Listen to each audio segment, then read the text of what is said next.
Hello बच्चों, आज हम चालू करेंगे chapter permutation and combination. Permutation and combination जो चैप्टर है वो जिसे बोलते हैं काफ़ी फियर्ड चैप्टर है। और अगर हम IIT JEE सिलेबस की बात करें तो जो 2-3 चैप्टर में बच्चों को बहुत दिक्कत आती है, उसमें एक परमुटेशन कॉम्बिनेशन हो गया, एक प्रोबेबिलिटी हो गया, सोल्यूशन ऑफ ट्राइंगल एक ट्रिग्नोमेट्री का चैप्टर है, उसमें भी बच्चों को दिक्कत आती है क्योंकि उसमें ज्योमेट्री भी इन्वॉल्व हो जाती है कभी कभी, इसलिए क्वेश्चन डिफिकल्ट हो जाते हैं। ठीक है, उसका मतलब ये नहीं कि हम ये चैप्टर बिल्कुल छोड़ के चले जाएं, क्योंकि जो एग्ज़ाम सेट करने वाला है उसको भी पता है कि बच्चों की साइकोलॉजी ये है and they usually avoid these chapters. तो इस चैप्टर से we can get easy question. तो इसलिए हमें इस तरह के चैप्टर एक मिनिमम लेवल तक तो ज़रूर तैयार करने चाहिए। और बाकी कुछ लोगों को अपना नेचुरल फ्लेयर होता है, उन्हें खूब समझ में आता है विदाउट किसी एफर्ट के।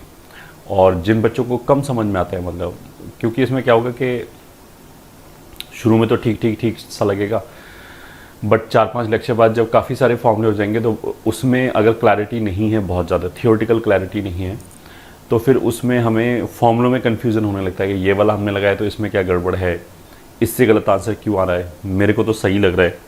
तो उसका बेसिकली दो चीज़ है। अगर हमें समझने में दिक्कत आ रहा है तो हमने क्या बोला कि एक मिनिमम लेवल तक तो हमें पक्का तैयार करना चाहिए, क्योंकि जेई में कई बार बहुत आसान क्वेश्चन आए हैं परमुटेशन कॉम्बिनेशन से। मतलब ऐसा भी हुआ है कि 2020 में ही एडवांस के एग्ज़ाम में 2 क्वेश्चन परमुटेशन कॉम्बिनेशन से आए and both were very easy question paper के पूरे कंपैरिजन में। तो जो भी परमुटेशन कॉम्बिनेशन छोड़ के गया होगा उसको दिक्कत हो गई होगी, रैंक वाइज भी एंड मार्क्स वाइज भी ऑफ कोर्स।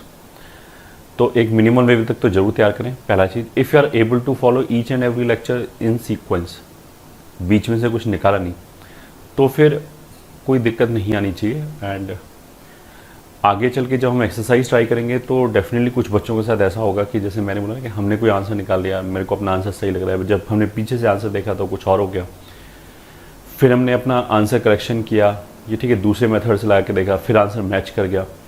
तो जब दोबारा आंसर मैच कर गया तो उसके बाद हमें तुरंत वो क्वेश्चन छोड़ना नहीं चाहिए। हमें एक बार ये ज़रूर सोचना चाहिए कि मैंने क्या गलती किया था। ये ठीक है, जैसे अगर मेरा आंसर ज़्यादा था तो of course I must be counting some cases twice. ये ठीक है, ऐसे करके कुछ हो रहा होगा, ओवर काउंट कर रहे होंगे या अंडर काउंट कर रहे होंगे, कोई केस छूट गया होगा हमसे। तो अगर ऐसे हमने, मतलब इसमें कोई दूसरा हेल्प भी नहीं कर सकता। अगर हम ऐसे 5-10 क्वेश्चन के आंसर हम खुद ढूंढ लेंगे, हमने हमारा ये आंसर था इनिशियली, फिर ये आंसर आया और ये हमारा आंसर गलत क्यों हुआ, अगर हम उसका रीज़न ढूंढ लें तो फिर हमारा परमुटेशन कॉम्बिनेशन बहुत सॉलिड हो जाएगा। तो लेट्स स्टार्ट। सबसे पहले कहाँ से चालू करेंगे, ठीक है, जिसको हम बोलते हैं फंडामेंटल प्रिंसिपल ऑफ काउंटिंग। ठीक है, अब ये फंडामेंटल प्रिंसिपल ऑफ काउंटिंग कोई थ्योरी वगैरह नहीं है, दिस इज सिंपल IQ का application which we are already doing. मतलब एक गिनने जैसी चीज़ हो गई, बस उसको हम कुछ थियोरेटिकल पॉइंट्स में कवर करेंगे। तो इसमें फर्स्ट पॉइंट क्या हो गया, तो first is addition rule. Addition rule का मतलब कुछ भी नहीं है, बस जोड़ने के बराबर हो गया। कि मान लिया अगर हमने बोला कि एक काम करने के 10 तरीके हैं और फिर किसी ने हमें और आके बोला कि यार इन तरीक़ों से भी कर सकते हैं, इन 5 तरीक़ों से भी कर सकते हैं, तो अब टोटल तरीके कितने होंगे, 10 + 5 15 तरीके हो गए। ये ठीक है, it is as simple as this. तो बस इसी को हम थोड़ा सा स्टैंडर्ड लैंग्वेज में लिख लेते हैं। If an event can occur through m ways and also in n ways through some other process,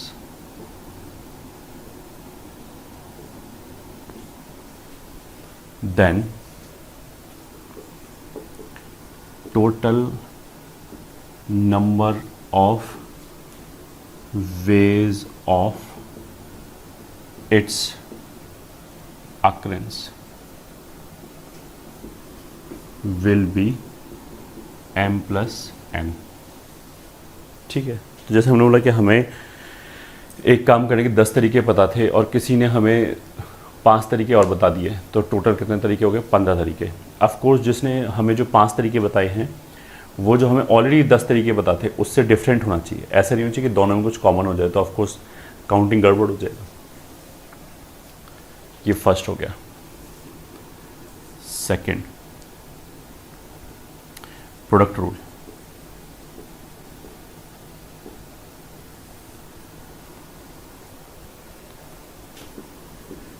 If an event E1 can occur in N1 ways and event E2 can occur in N2 ways, then total number of ways in which E1 and E2 can occur will be N1 into N2।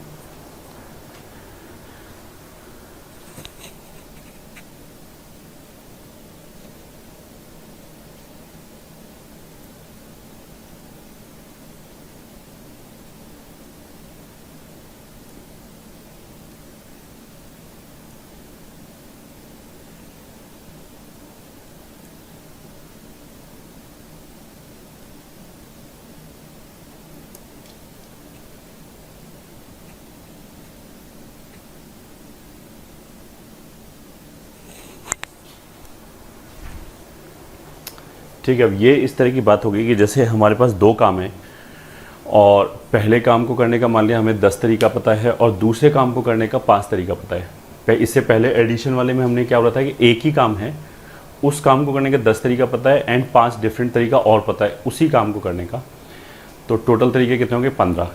Second वाले case में हमने क्या बोला कि हमारे पास मान लिया 2 काम हैं और फर्स्ट काम को करने का we have 10 number of ways and second work can be done in 5 number of ways.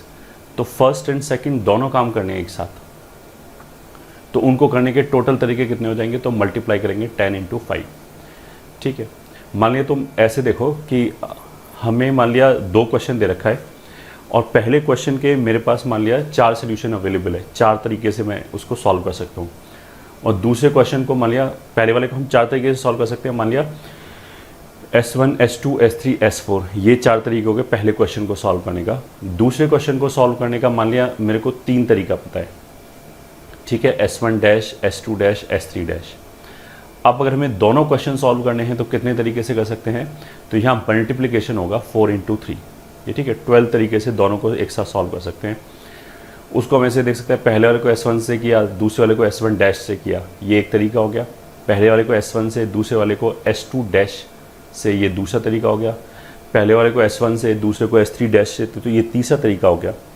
तो हमने पहले को S1 फिक्स रखा तो 3 तरीके आ गए। फिर पहले वाले को अगर हमने S2 से किया तो फिर 3 तरीके आ जाएंगे, S3 से किया फिर 3 तरीके आ जाएंगे। तो ऐसे 3 प्लस 3 टोटल 4 बार, तो कितना हो गया? 3 इंटू 4, तो वही 12 तरीके हो गए टोटल दोनों कामों को करने के। Then third rule is, this is also important, bijection rule. ये ठीक है, बाइजेक्शन रूल सिंपली क्या बोलता है कि हमने काम करने के तरीके गिनने चालू किए, अब मान लिया वो बढ़ते ही चले गए। ठीक है, कोई भी हमने बोला कि ये काम कितने तरीके से हो सकता है, जो कोई भी कंडीशन वगैरह दे रखा है, और वो मान लिया हमने काउंट करना चालू किया और काउंट होते ही चला गया, उसका मतलब क्या, खूब सारे केसेस बनने। तो फिर एक बार हमने क्या किया, उल्टा काउंट कर लिया कि कौन कौन सा अनफेवरेबल तरीका है। तो अगर हमें टोटल पता है, अनफेवरेबल पता है, तो टोटल में से अनफेवरेबल घटा देंगे तो फेवरेबल नंबर ऑफ वेज आ जाएगा। तो बाइजेक्शन रूल में थ्योरी में तो कुछ नहीं है, बस ऐसे ही बोल सकते हैं, favourable number of ways is equals to total number of ways minus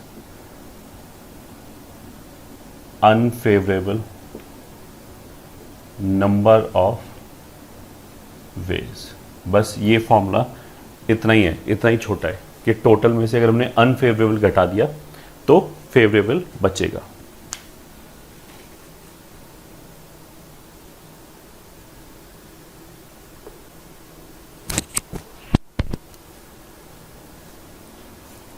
ठीक है, अब आगे चलते हैं। हमें क्या क्या चाहिए, ध्यान रखना चाहिए, ठीक है, अंडरस्टैंडिंग के पर्पज से।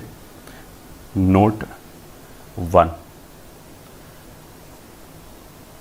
मान लिया ये एडिशन रूल है AR, ये प्रोडक्ट रूल है PR, ये बाइजेक्शन रूल है BR। ठीक है, तो एडिशन रूल मतलब AR। In AR there should be a sense of option या फिर और। ठीक है, जो भी हम नंबर ऑफ वेज काउंट कर रहे हैं, ऐड कर रहे हैं, तो उनके बीच में ऑप्शन आना चाहिए कि हम ऐसे भी कर सकते हैं या फिर ऐसे भी कर सकते हैं। तो या फिर करके कुछ आना चाहिए, देयर शुड बी और। ठीक है, फिर आगे note 2, in product rule in PR there should be a sense of condition या फिर एंड। तो जैसे हमने बोला था कि हमें 2 क्वेश्चन सॉल्व करने हैं, तो उसमें हमने ये नहीं बोला कि हमें पहला क्वेश्चन सॉल्व करना है और दूसरा क्वेश्चन सॉल्व करना है। हमने क्या बोला था, पहला क्वेश्चन सॉल्व करना है एंड दूसरा क्वेश्चन सॉल्व करना है, दोनों काम करने हैं। तो अगर दोनों काम करने हैं तो फिर उनके जो नंबर ऑफ वेज है वो इन जनरल मल्टीप्लाई होगा। ये ठीक है, मल्टीप्लाई होगा, एंड वाला सेंस आना चाहिए, मतलब हमें ये भी काम करना है एंड ये भी काम करना है, कुछ इस तरीके की बातें। ये ठीक है। नोट 3, इन एडिशन रूल, ये ठीक है, टेक स्पेशल केयर ऑफ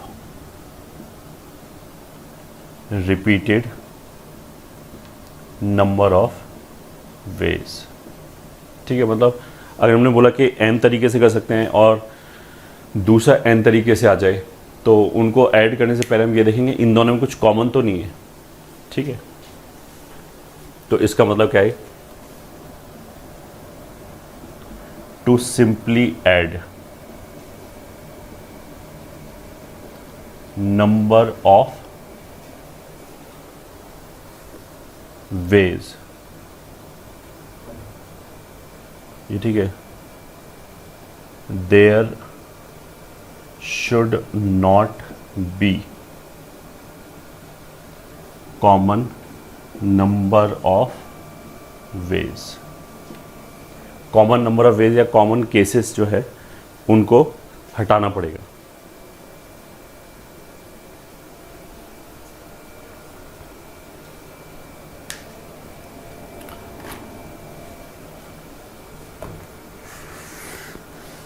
तीन नोट हो गए।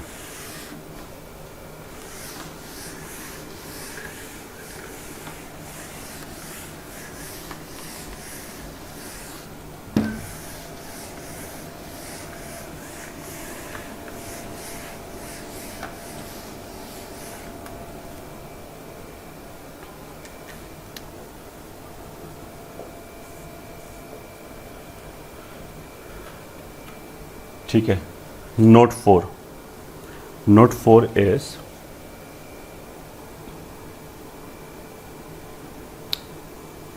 in product rule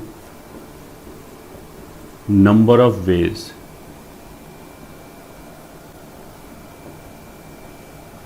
must be independent। मतलब जैसे हमने बोला कि पहला काम किया एंड दूसरा काम किया। ठीक है, पहला काम किया, उसको करने के मान लिया अल्फा नंबर ऑफ वेज आ गए, दूसरा काम किया उसको करने के बीटा नंबर ऑफ वेज आ गए, तो दोनों काम को करने के टोटल कितने नंबर ऑफ वेज आ जाएंगे, alpha into beta. But this alpha into beta को यूज़ करने के लिए वी शुड इंश्योर कि पहला जो हमने काम है वो किस तरीके को यूज़ करके किया है, ये ठीक है, उसका फ़र्क नहीं पड़ना चाहिए कि हमने सेकंड वाले को किस तरीके से यूज़ करके किया है, ये ठीक है, मतलब सेकंड वाले को करने में कौन सा तरीका यूज़ किया, ये आपस में इंडिपेंडेंट होना चाहिए, तभी मल्टीप्लाई कर सकते हैं, ठीक है।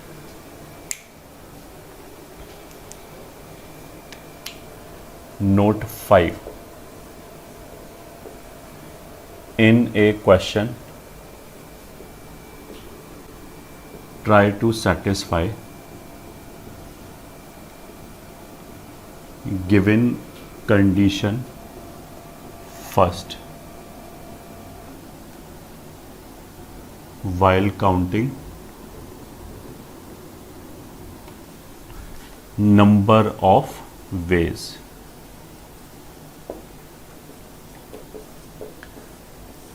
ठीक है, नंबर ऑफ वेज काउंट करने के लिए कोई भी कंडीशन अगर हमने इम्पोज कर रखा है तो जो गिवन कंडीशन है वो हमें पहले सेटिस्फाई करने की कोशिश करनी चाहिए, ठीक है। इसका मतलब क्या है, जब क्वेश्चन करेंगे अभी समझ में आ जाएगा। If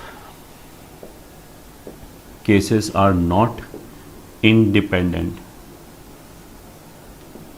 then make non overlapping cases, non overlapping cases, ठीक है। फिर नोट 7, कन्वर्ट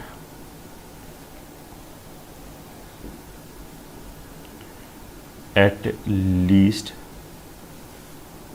ये ठीक है, और एट मोस्ट इनटू एग्जैक्टली, ठीक है। उसका मतलब क्या है कि अगर मान लिया हमारे पास 5 क्वेश्चन है और वो बोले कि इसमें से कम 3 क्वेश्चन को सॉल्व करने के नंबर ऑफ तरीके बताओ, कितने तरीके से कम 3 क्वेश्चन सॉल्व कर सकते हैं, तो जो उसने वर्ड यूज़ किया एटलीस्ट 3 क्वेश्चन, उसको हम एग्जैक्टली में कन्वर्ट करेंगे, मतलब एग्जैक्टली 3 क्वेश्चन और एग्जैक्टली 4 क्वेश्चन और एग्जैक्टली 5 क्वेश्चन, अगर 5 क्वेश्चन है ऐसे करके फिर काउंट करेंगे। इसका मतलब ये, तो ये सब चीज़ें मतलब लाइंस ऑफ थिंकिंग है। हमें क्वेश्चन को अप्रोच करते समय अगर इन सब चीज़ों को ध्यान रखेंगे तो ईजी पड़ेगा थोड़ा हमें क्वेश्चन को अप्रोच करना। Note 8, while making cases, if number of cases keeps on increasing,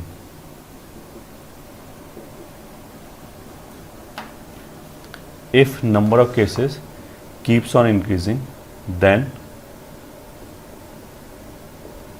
try to use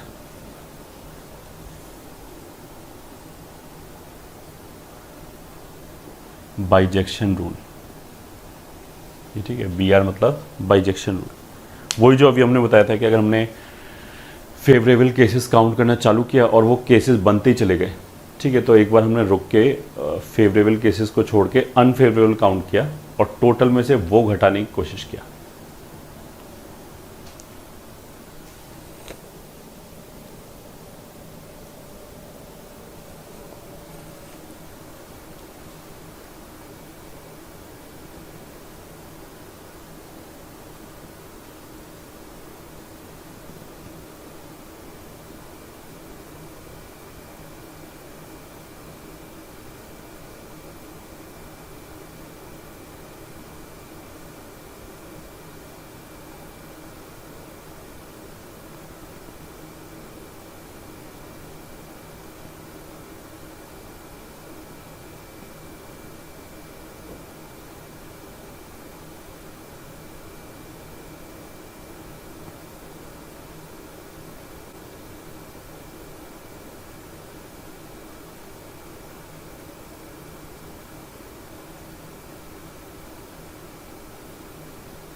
ठीक है, अब कुछ क्वेश्चंस कर लेते हैं।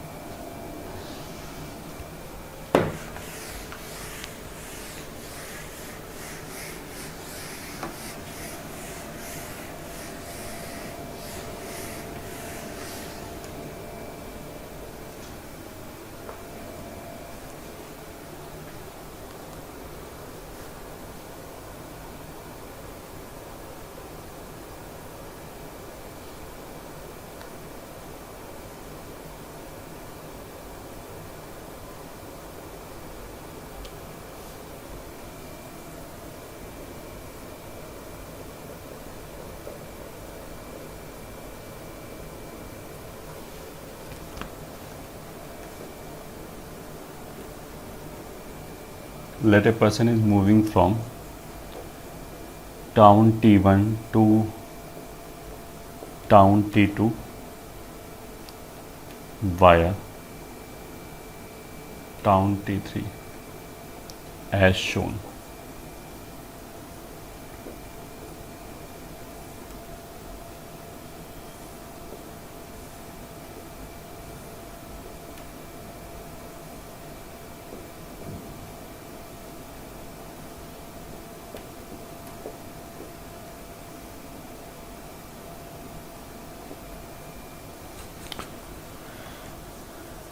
Then find number of ways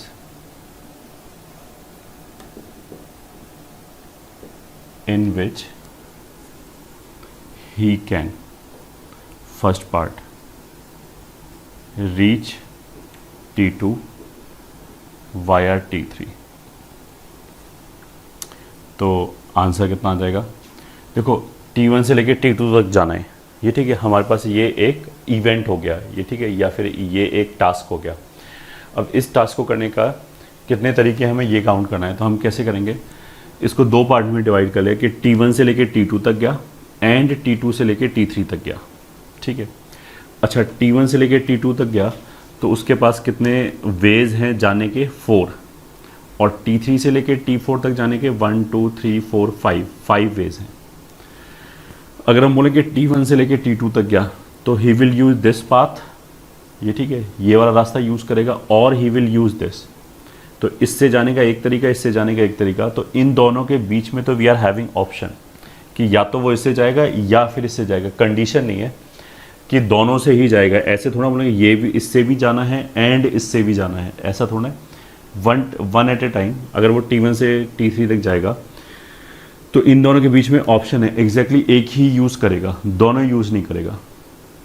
option है इसलिए वी विल ऐड, ठीक है। अच्छा, T1 से T3 तक गया, T3 से T2 तक गया, ये मान लिया दो इवेंट है, ये इवेंट E1 हो गया, ये इवेंट E2 हो गया। तो ये जो E1 एंड E2 दो इवेंट्स हैं कि यहाँ से यहाँ तक गया एंड फिर यहाँ से यहाँ तक गया, तो इन दोनों के बीच में ऑप्शन नहीं है। मतलब ऐसा नहीं है कि हम बोले कि वो T1 से T3 तक गया या फिर T3 से T2 तक गया, ऐसे नहीं बोल सकते। अगर हमें T2 तक पहुंचना है तो यहाँ से यहाँ तक भी जाना है एंड यहाँ से यहाँ तक भी जाना है। तो एंड का मतलब क्या है? मल्टीप्लिकेशन।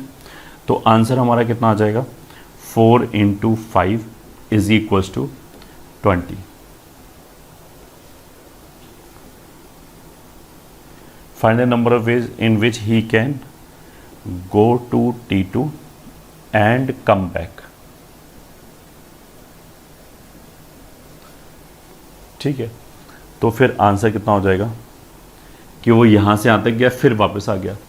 तो इसको हम चार पार्ट में डिवाइड कर सकते हैं, चार इवेंट में, कि T1 से T3 तक गया एंड T3 से T2 तक गया एंड फिर T2 से T3 तक गया एंड फिर T3 से T1 तक गया।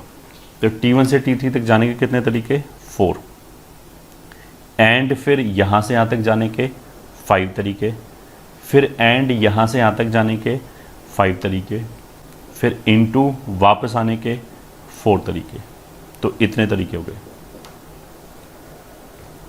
कितना हो जाएगा ये? 400। गो टू T2, मतलब he can go to T2 and come back not using any path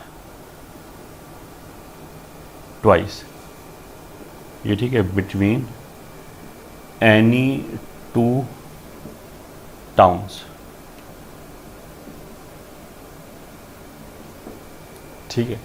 अब हमने क्या किया, हमने कंडीशन इम्पोज कर दिया।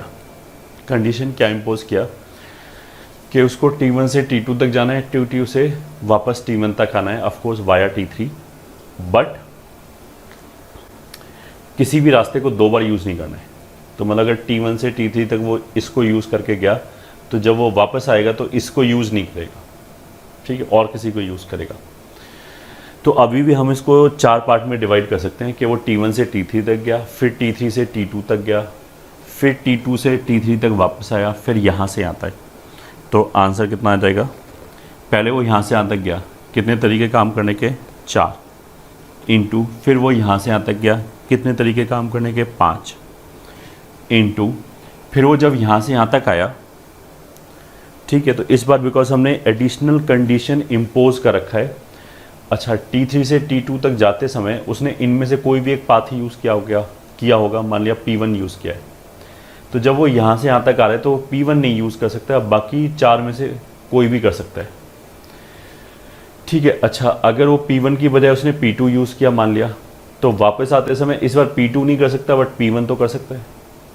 तो हमेशा क्या होगा कि T2 से T3 वापस आने में हमेशा उसके पास 4 ही ऑप्शन होगा, चाहे यहाँ से यहाँ तक जाने में उसने इसमें से कोई भी यूज़ किया हो। उसका मतलब क्या है कि जब T2 से T3 तक वापस आने, तो it is independent of the fact कि वो इधर से इधर कौन से पे गया है, ये ठीक है, as far a number of cases is concern, कि वो यहाँ से यहाँ तक जाने में वो कोई भी पाथ यूज़ कर ले, वापस आने के लिए उसके बाद 4 ही ऑप्शन रहेगा। तो इंटू 4, और फिर यहाँ से यहाँ तक आने के लिए फिर वापस एक पाथ तो जो जिससे गया था वो तो छोड़ दिया, उसके पास 3 ही ऑप्शन होगा। तो अब कितना आंसर आ गया, 240, ठीक है। अच्छा, अगर मान लिया एक पार्ट और लिख लेते हैं, 4th part, if 2 additional ways are also present from T1 to T2 directly, then in how many ways he can go from T1 to T2। तो देखो इस बार क्या हुआ,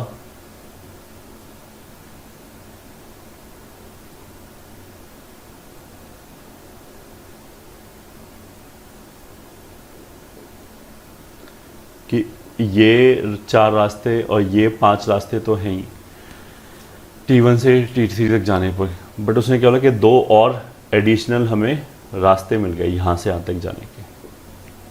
तो अब टोटल नंबर ऑफ वेज कितना हो जाएगा, तो आंसर देखो हम ऐसे काउंट करेंगे, ये जो 2 तरीके हैं ये ठीक है, हमने इसको ऐसे बोला कि T1 से T2 तक जाते समय या तो वो वाया T3 जाएगा या फिर नहीं जाएगा, ठीक है। तो वाया T3 जा रहा है और वाया T3 नहीं जा रहा है, वाया T3 ये ठीक है, और नॉट यूजिंग T3, इन दोनों के बीच में ऑप्शन है, ये समझ में आता है कि या तो वो T3 से जाएगा या फिर T3 से नहीं जाएगा। इसके बीच में उसके ऊपर कंडीशन नहीं कि वो T3 से जाएगा एंड वो T3 से नहीं जाएगा, ऐसे तो नहीं होगा। उसके पास तो ऑप्शन है, या तो वो ऐसे जाए या फिर डायरेक्टली चला जाए। ऑप्शन है तो ये दोनों ऐड होगा, इसके नंबर ऑफ केसेस एंड इसके नंबर ऑफ केसेस ऐड होगा, ठीक है। अगर वाया T3 जा रहा है तो उसके नंबर ऑफ केसेस तो हम यहाँ पे काउंट कर ही चुके हैं, 4 × 5, तो ये आ जाएगा 4 × 5। वाया T3 नहीं जा रहा है, मतलब डायरेक्टली जा रहा है, तो उसके पास कितने तरीके हैं, 2। तो टोटल आंसर इस बार कितना हो जाएगा, 20 + 2 विल बी 22, ये आंसर हो जाएगा, ठीक है। और कुछ नहीं। तो हमें जब भी क्वेश्चन हम कर रहे हैं तो हमें इस तरह की दिक्कत नहीं होनी चाहिए, क्योंकि इसमें बहुत सारे बच्चे क्या करेंगे 4 इंटू 5 इंटू 2 कर देंगे, कोई कुछ कर रहा होगा। तो कहाँ पे ऐड करना है या कहाँ पे मल्टीप्लाई करना है, उसके लिए एंड और वाले सेंस को सोच सकते हैं कि इसमें ऑप्शन है या कंडीशन इम्पोज किया गया है।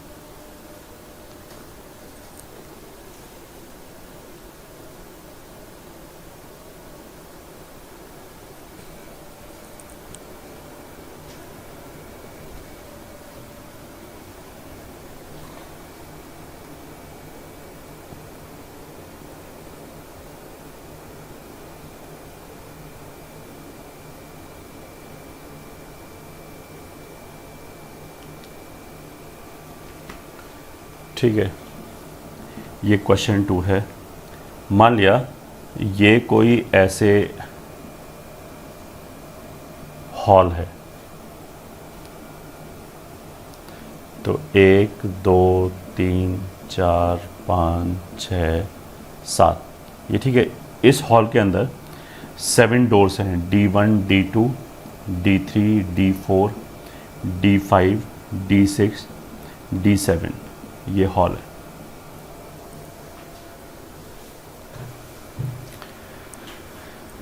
ये ठीक है।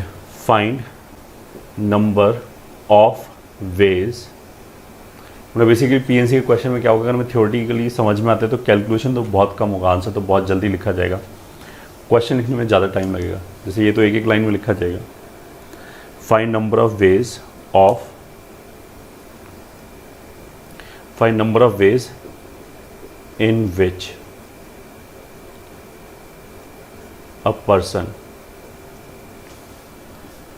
can A part enter and leave the hall। ये ठीक है। ऑफ कोर्स आंसर कितना हो जाएगा, कितने डोर्स हैं टोटल 7, तो एंटर करने के लिए वो कोई भी 7 डोर यूज़ कर सकता है। ये ठीक है, एंटर किया एंड ही लेफ्ट, या फिर हम ऐसे बोलेंगे कि एंटर किया या फिर उसने ही लेफ्ट, तो या फिर तो आ नहीं सकता, उसका ऑप्शन तो है नहीं, उसको अंदर आना भी है एंड फिर बाहर भी जाना है, तो एंड का मतलब क्या, मल्टीप्लिकेशन होगा। ठीक है, तो नंबर ऑफ वेज कितना हो जाएगा 7 इंटू बाहर जाने का फिर 7, तो टोटल नंबर ऑफ तरीके कितने हो जाएंगे 49। ये 49 बेसिकली हमें क्या काउंट करके दे रहा है कि मान लिया वो D1 से अंदर आया हॉल के अंदर और D1 से ही बाहर चला गया, तो D1 ये एक तरीका हो गया, या फिर D1 से अंदर आया D2 से बाहर चला गया, तो D1 D2 ये दूसरा तरीका हो गया हॉल में आने एंड बाहर जाने का। फिर D1 D3 D1 D4 D1 D7 तक ऐसे हो जाएगा। फिर हो जाएगा D2 D1 D2 D2 D2 D3, ये ठीक है। D2 D3 का मतलब क्या है कि D2 से तो वो एंटर हुआ और D3 से ही लेफ्ट, तो ऐसे करके टोटल एक एक तरीके अगर हम काउंट करें तो कितने तरीके हो जाएंगे 49। बी, ये ठीक है, enter and leaves the hall through different doors. ठीक है, तो इस बार आंसर बहुत सिंपल है। उसने क्या बोला कि डिफरेंट डोर यूज़ करने हैं, आने और जाने के लिए सेम डोर यूज़ नहीं कर सकते। तो एंट्री करने के लिए तो हम बोल सकते हैं 7 डोर यूज़ किया, इनमें से कोई भी डोर यूज़ किया, मान लिया D4 से। अब बाहर जाने के लिए D4 को छोड़ के और कोई भी यूज़ कर सकता है, तो इंटू 6 हो जाएगा, तो दिस विल बी आंसर 42। ठीक है, तो 42 तरीके से वो क्या करेगा कि जिस वे में अंदर आया है उस वे में बाहर नहीं जाएगा। ये ठीक है। सी,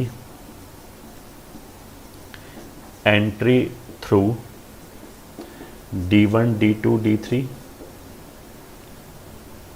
only and exit through one of the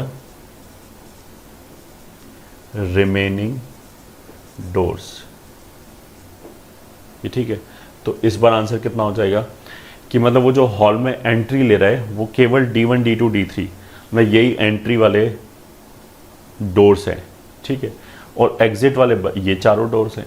कि एग्जिट वो इन्हीं से ले सकता है, एंट्री इनसे ले सकता है। तो कुछ भी नहीं, एंट्री करने के 3 तरीके, एग्जिट करने के 4 तरीके, तो टोटल कितने तरीके हो गए? 12। तो 12 तरीके से he can come and leave.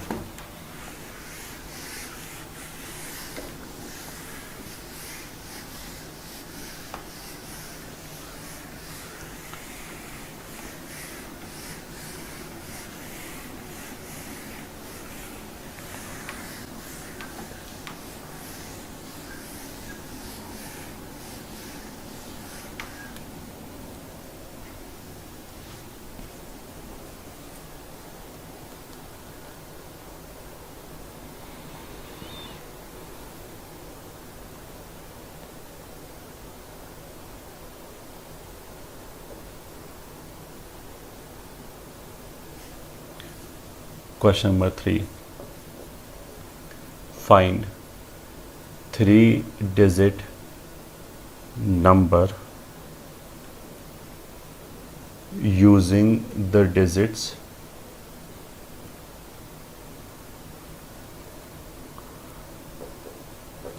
1, 2, 3, 4, 5 without repetition.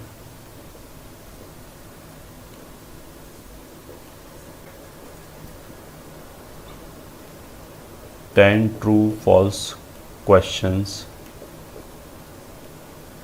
are given. Then in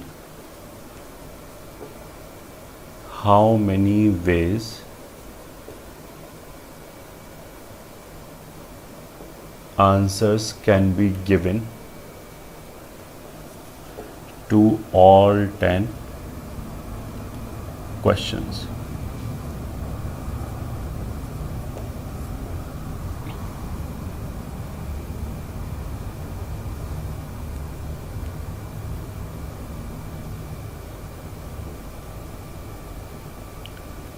Ten students are present in a class.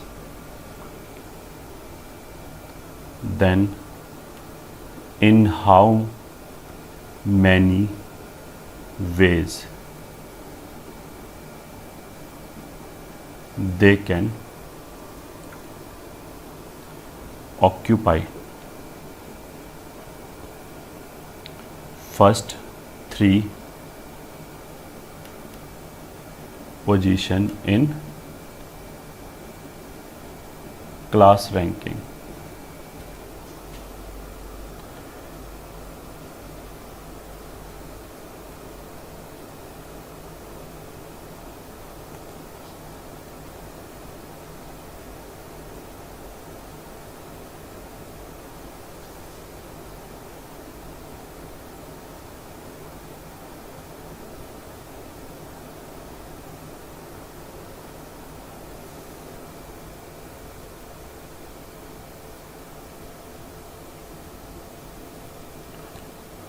How many words can be formed using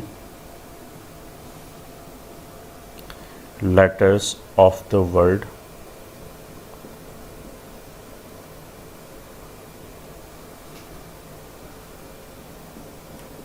knife?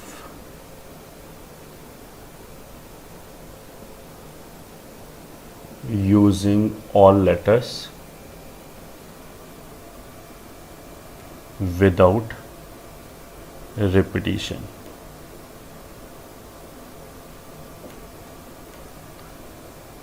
Question number 7.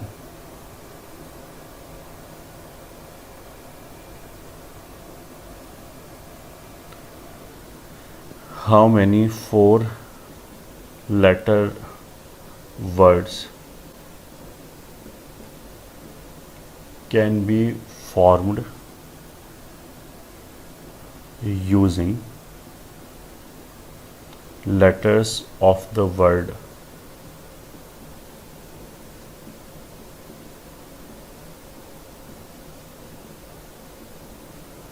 ये ठीक है, without repetition?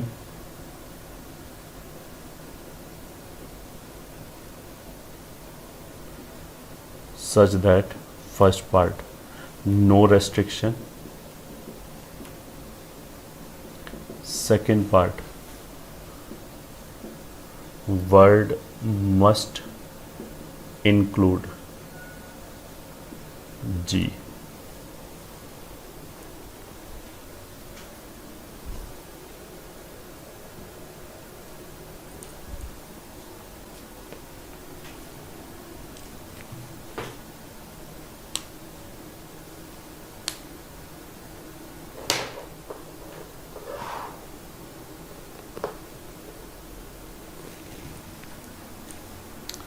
ठीक है, पहले करते हैं इस क्वेश्चन को। Solution 3, find 3 digit number using the digit 1 2 3 4 5 without repetition. ठीक है, find 3 digit meaning find number of 3 digit numbers using the digits 1 2 3 4 5, मतलब 3 डिजिट के कितने नंबर बन जाएंगे। 1 2 3 4 5 डिजिट्स ही यूज़ करने हैं और कोई भी लेटर, कोई भी जो डिजिट है वो रिपीट नहीं होना चाहिए, मतलब 2 2 1 नहीं चलेगा। ठीक है, तो इस क्वेश्चन को हम ऐसे सोच सकते हैं कि 3 डिजिट का नंबर बनाने का मतलब क्या है कि हमें ये टास्क करनी है कि ये 3 प्लेसेस भरने हैं। ठीक है, तो इस प्लेस को भरना है एंड इस प्लेस को भरना है एंड इस प्लेस को भरना है, और ऑप्शन नहीं है। ऑफकोर्स हम ऐसे थोड़ा लेंगे इसको भर दिया या फिर इसको भर दिया, तो इसको भर दिया एंड इसको भर दिया एंड इसको भर दिया। अब इसको चाहे तुम 3 टास्क बोलोगे, हमें ये 3 टास्क कंप्लीट करनी है, तीनों ही कंप्लीट करनी है, या फिर हम बोलें ये 3 इवेंट्स करनी है, वो एक ही बात है। अब इसको फिल करने का कितना तरीका हो गया, पहले को फिल किया हमने तो 5 हमारे पास डिजिट है, तो यहाँ पे हम 5 ऑप्शन से इसको फिल कर सकते हैं, 1 2 3 4 5 कुछ भी रख सकते हैं, 5। ठीक है, अब रिपीटिशन अलाउड है नहीं, तो जो भी डिजिट यहाँ पे यूज़ हो गया वो आगे के लिए अवेलेबल नहीं है। तो मान लें यहाँ पे 4 यूज़ हो गया, तो अब इस पे 1 2 3 5 ही रख सकते हैं। तो सेकेंड वाले प्लेस को भरने का कितना तरीका हो गया, 4 इंटू थर्ड वाले प्लेस को भरने का कितना तरीका हो गया, 3। तो बस 5 इंटू 4 इंटू 3 इतना नंबर ऑफ तरीका हो गया। तो ये आंसर कितना हो गया, 60। ये आंसर हो गया पहले क्वेश्चन का। ठीक है, क्वेश्चन नंबर 4 में उसने क्या बोला कि 10 क्वेश्चन दे रखे हैं ट्रू फॉल्स वाले। ठीक है, तो ऐसे करके क्वेश्चन 1, ठीक है, क्वेश्चन 2, क्वेश्चन 3, ऐसे करके 10 क्वेश्चन दे रखे हैं। तो in how many ways answer can be given to all 10 questions.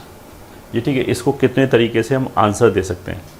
तो हम इसको भी ऐसे बोल सकते हैं, इस तरीके से इसको सोच सकते हैं कि यहाँ एक बॉक्स रखा है, यहाँ एक बॉक्स रखा है, ऐसे करके।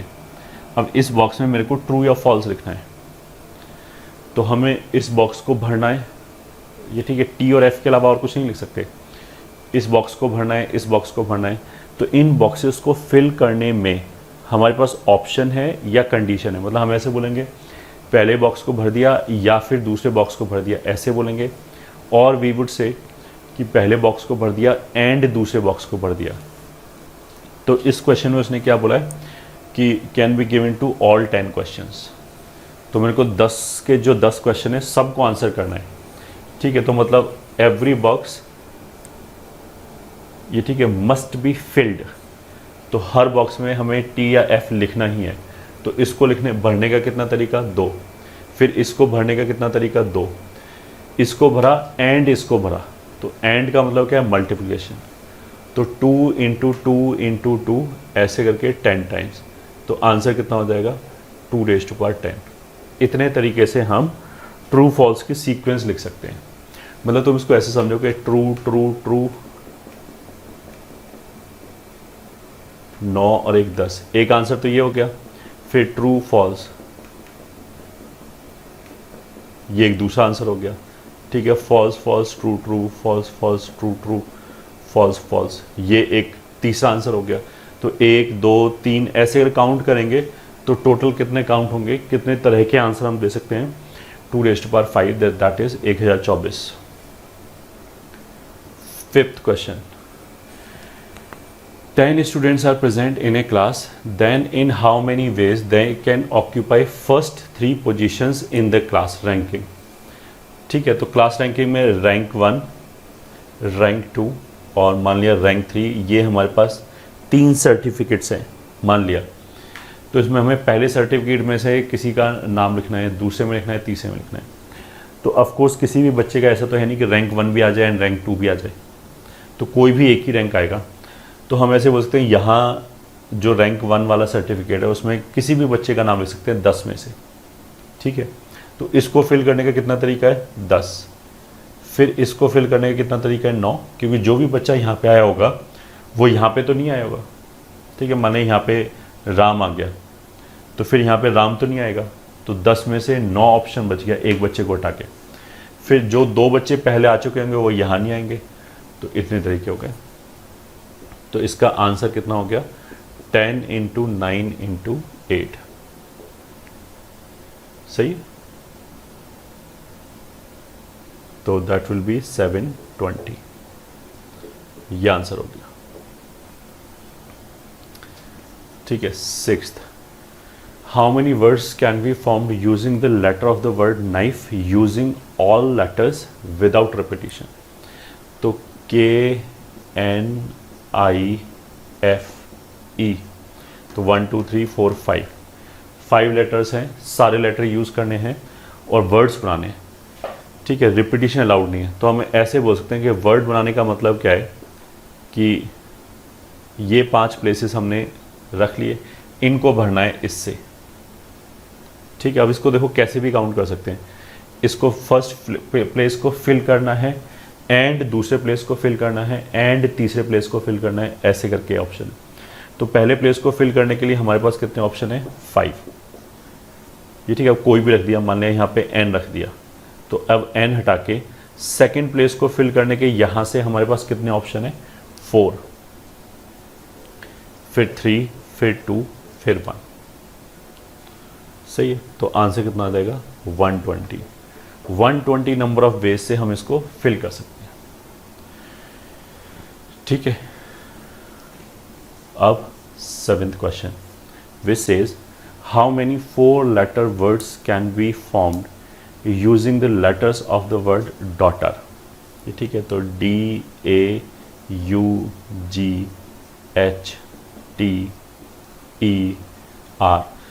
तो यू कैन सी कोई भी लेटर रिपीटेड नहीं है। ठीक है, तो without repetition such that first part no restriction. तो कुछ नहीं, हमें 4 जगह भरनी है, ये प्लेस भरना है, इनमें से कोई एक उठा के रख दिया, एंड ये प्लेस भरना है, एंड ये प्लेस, एंड ये प्लेस। रिपीटिशन के लिए मना कर रखा है, मतलब ए 2 बार यूज़ नहीं कर सकते। तो ये कितना हो गया? 3 और 3 6 और 2 8। तो पहले वाले प्लेस को भरने का कितना तरीका? 8। फिर दूसरे वाले को भरने का कितना तरीका? 7, क्योंकि जो लेटर यहाँ पे आ गया वो अब इसके लिए अवेलेबल नहीं है, तो एक तरीका कम हो गया। तो 8 × 7 × 6 × 5, इतना आंसर आ गया पहले पार्ट का। ठीक है, सेकेंड पार्ट में उसने क्या बोला है? वर्ड मस्ट इंक्लूड जी। मतलब जो भी हमारे पास वर्ड आया है, जो भी हम वर्ड बनाने उसमें जी तो जरूर आना चाहिए। ठीक है, तो देखो इसको 2 तरीके से बोल सकते हैं। एक तो हम ऐसे काउंट कर सकते हैं कि जो भी रेस्ट्रिक्शन है जी, उसको पहले हम सेटिस्फाई कर लें, मतलब वर्ड के अंदर किसी भी एक जगह उठा के जी रख दें। तो 1 2 3 4 हमने क्या किया? पहले एक जगह जी रख दिया, तो जी रखने का कितना तरीका हो गया? 4। This is placement of letter जी।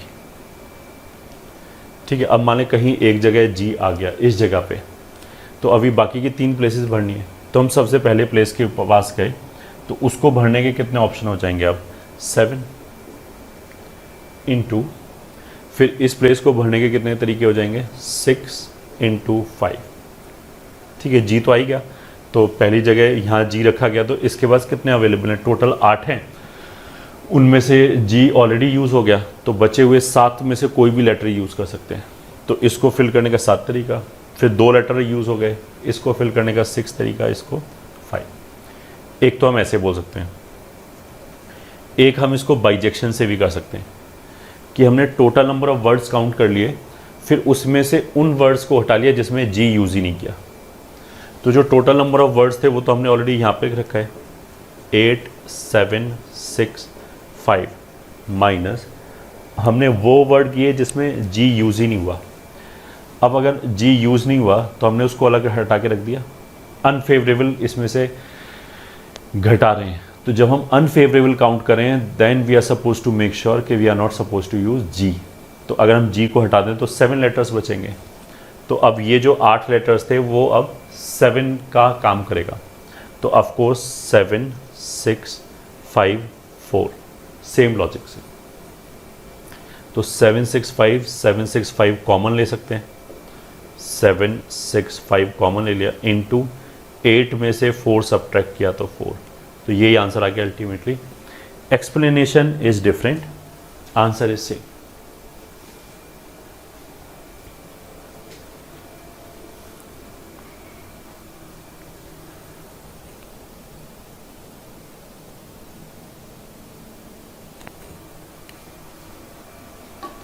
ठीक है, तो ये 7 questions.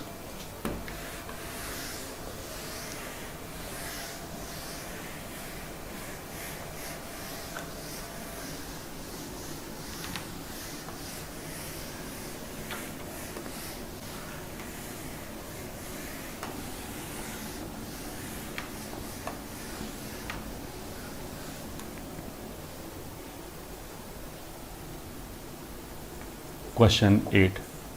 Let 5 different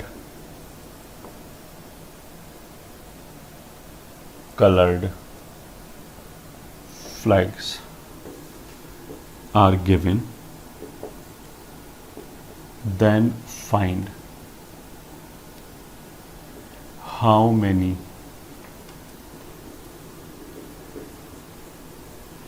different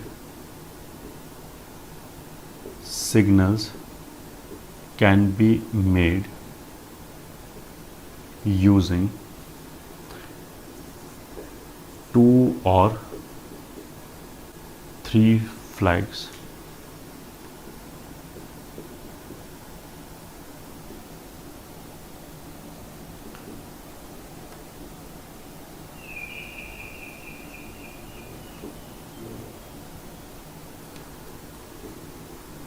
one over other.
Question number 9. Find number of 7-digit numbers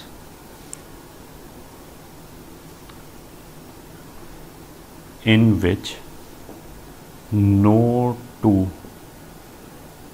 consecutive digits are same.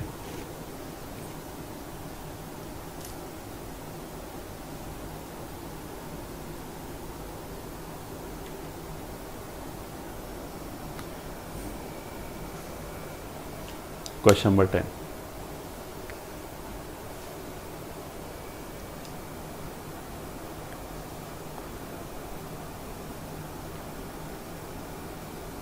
Let 10 true false questions are given, then find in how many ways a student can answer by writing true or false or leaving it blank with respect to each question.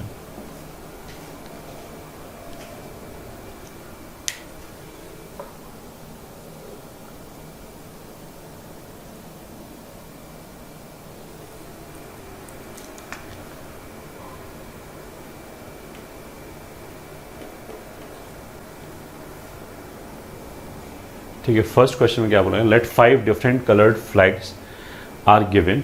ये ठीक है, मान लिया कुछ भी different colour के flag, flag 1, flag 2, flag 3, flag 4 and 5, these are given. Then find how many different signals can be made using 2 और 3 flags. मतलब जैसे दूर कोई खड़ा हुआ है, उसको कोई सिग्नल देना है तो हम ऐसे कर सकते हैं, फ्लैग्स दे सकते हैं, दिखा सकते हैं, और पहले से डिसाइड कर सकते हैं कि अगर ग्रीन फ्लैग रेड फ्लैग के ऊपर होगा तो उसका मतलब ये होगा, कुछ भी के भागो. ठीक है, इस टाइप का कुछ सिग्नल दे सकते हैं.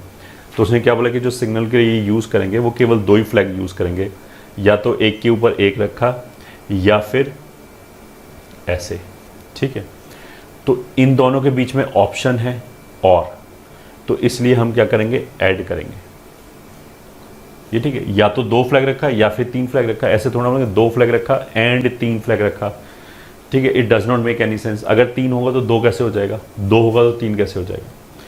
ठीक है, अब अगर 2 फ्लैग्स रखना है एक के ऊपर एक, तो इस प्लेस को भरने के लिए हमारे पास 5 ऑप्शन है, इनटू फिर इस प्लेस को भरने के लिए हमारे पास 4 ऑप्शन है. ये ठीक है, हमारे हाथ में 5 ही फ्लैग्स हैं, तो आपको रिपीटिशन जैसी कोई चीज़ नहीं है, 5 ही फ्लैग्स हैं बस. ऐसे ही इसको भरने के कितने तरीके हो गए, इन 5 में से कोई भी फ्लैग रख सकते हैं. अच्छा, जब इनको भरेंगे तो हमारे पास ऑप्शन नहीं है, तो फिर हमें तीनों ही काम करने हैं कि यहाँ पे भी एक रखना है एंड यहाँ पे भी एक रखना है एंड यहाँ पे भी एक रखना है. तो यहाँ मल्टीप्लाई होगा 5 × 4 × 3, तो ये कितना हो जाएगा, 80. ठीक है, ये हो गया हमारा 8th क्वेश्चन. 9th क्वेश्चन में क्या बोला है, find number of 7 digit numbers in which no 2 consecutive digits are same. तो इसका मतलब ये है 1 2 3 4 5 6 7, इन 7 प्लेसेस को भरना है विद ए कंडीशन कि 2 कॉन्जिक्यूटिव डिजिट सेम नहीं होने चाहिए. ठीक है, तो पहले प्लेस को भरने का कितना तरीका हो गया, इस प्लेस को भरने का कितना तरीका हो गया. अगर हमारे पास मतलब कंडीशन हमने ये इम्पोज किया है कि 2 बराबर बराबर वाले डिजिट सेम नहीं होना चाहिए, बाकी कुछ भी होता रहे. ठीक है, तो of course repetition is allowed, तभी ये क्वेश्चन उठ रहा है कि 2 डिजिट आपस वाले सेम नहीं होना चाहिए, बट अलग अलग जाके तो सेम हो सकता है. एक यहाँ पे 5 आ जाए, एक यहाँ पे 5 आ जाए, वो चलेगा. 5 और 5 बराबर बराबर नहीं होने चाहिए, बस इसका मतलब ये है.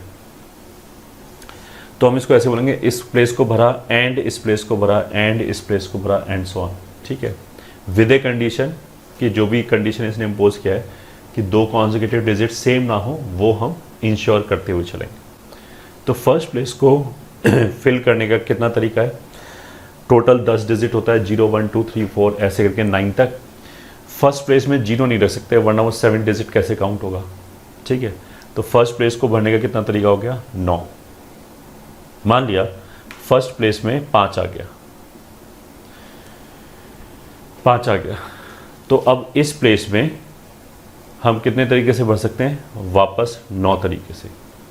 ये 9 तरीके से क्यों, क्योंकि 2 कॉन्जिक्यूटिव डिजिट सेम नहीं होना चाहिए. तो अगर पहली जगह 5 आया तो यहाँ इसको इस प्लेस पे हम 5 ही रख सकते हैं, बाकी कुछ भी रख सकते हैं, तो 0 भी रख सकते हैं यहाँ तो 5 को हटा के कितने डिजिट बचे, 9। ठीक है, तो पहले प्लेस पे चाहे कुछ भी आया हो, 7 आया हो, 8 आया, 0 तो आ नहीं सकता। 1 2 3 4 5 6 7 8 9 में से कोई भी डिजिट आया हो, उस डिजिट को छोड़ के इसको भरने के हमेशा 9 ही तरीके बचेंगे। अब मान लिया यहाँ पे 7 आ गया, तो अब तीसरे प्लेस के पास वापस 9 ऑप्शन बचेगा, क्योंकि अब तीसरे प्लेस पे क्या होगा, बस 7 नहीं आ सकता, बाकी 5 तो आ सकता है वापस। कॉन्जिक्यूटिव ही तो सेम नहीं हो सकता, यहाँ तो 5 5 आ ही सकता है, तो इसको फिल करने का भी 9 तरीका रहेगा। तो यू विल फाइंड कि सबको फिल करने के 9 ही तरीके रहेंगे। तो अगर 7 प्लेसेस है तो आंसर आ जाएगा 9⁻7। ठीक है, ये आंसर आ जाएगा। अब आते हैं हम 10th क्वेश्चन पे। Let 10 true false question are given, then find in how many ways a student can answer by writing true और फॉल्स और leaving it blank with respect to each question. मतलब इस बार हमने क्या ट्विस्ट कर दिया कि एक क्वेश्चन के आंसर देते समय या तो वो ट्रू लिखेगा या फॉल्स लिखेगा, या फिर उसने छोड़ दिया। ठीक है, कुछ भी नहीं लिखा, तो हो सकता है नेगेटिव मार्किंग हो, तो इसलिए उसने छोड़ दिया। तो अब एक क्वेश्चन को करने के हम क्या बोलेंगे, कितने नंबर ऑफ तरीके हो गए, 3। या तो टी लिखा या एफ लिखा या कुछ नहीं लिखा। ठीक है, तो पहले क्वेश्चन को अटेम्प्ट करने के 3 तरीके, ट्रू फॉल्स कुछ नहीं। दूसरे क्वेश्चन को अटेम्प्ट करने के फिर 3 तरीके, ट्रू फॉल्स कुछ नहीं। तो 3 इंटू 3 इंटू 3 ऐसे करके टोटल कितने क्वेश्चंस हैं, 10। तो आंसर कितना आ जाएगा, 3⁻10। यही आंसर आ जाएगा। 3 इंटू 3 इंटू 3 10 टाइम्स।